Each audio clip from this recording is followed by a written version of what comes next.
Now we're going to go ahead and slip in the crank. I'm just going to put the spacer back on that was on the spindle before. So it's just the same way as it was before, like that. And now what we do is we just slip this assembly. It's all sort of put together, all one piece almost here. And again, don't forget to install this bottom bracket spacer on your bottom bracket right cup. I took it off just to show you, but again, putting it back on, greased on this side, goes up against the bottom bracket cup like that, and the text stays on the outside. Let's go ahead and grease the crank spindle. All right, we're on the drive side. Spindle's all nice and greased up. Let's go ahead and slip it on the bike. Nice and good there. We got these two spacers, or I guess I should say one flat spacer, one wave washer spacer. So for this flat one, we'll just place it right up against the left bottom bracket bearing cup. Let's go ahead and do that. We're on the left side of the bike again. Here's that spacer I was talking about. It's got text on one side. This is sort of like a plastic spacer. The text again faces outward, away from the bike.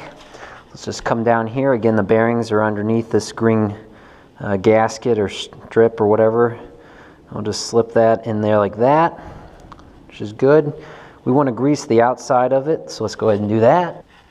This would be a little easier if I had like a little paint brush to apply the grease with. I recommend you get yourself one, especially if you like to be a little more meticulous than myself.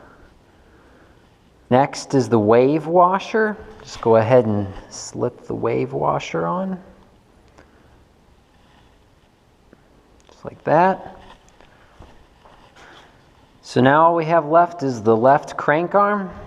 It's got a bolt that's built into it, self-extracting type.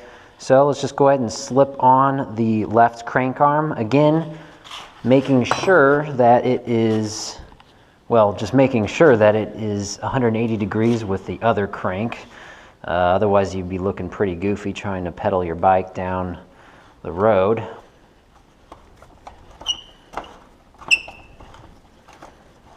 How far do you tighten it, or how hard do you tighten it? It needs to be pretty darn tight. 40 Newton meters, maybe as many as 50 Newton meters. Read the directions. I believe this is 40 Newton meters, which is pretty tight, but not really, really, really tight. So basically, you don't want to do it too tight to damage anything. That's it. We reinstalled it. Let's just wipe it down, get rid of the excess grease that might be hanging out anywhere. I'm on the right side of the bike now, the drive side with the chain, but the chain is not on the chain rings. I'm going to give it a slight tap on the pedal here, and let's watch it spin around. Now it should spin around one complete revolution with a slight tap to the pedal like that. If it does not, that means you tightened it up a little too much and you need to loosen it a little bit. This extra friction that slows it down here a little bit, you know, it's okay. It could be a little more smooth. All that will do is basically wear down the bearings in your bottom bracket quicker.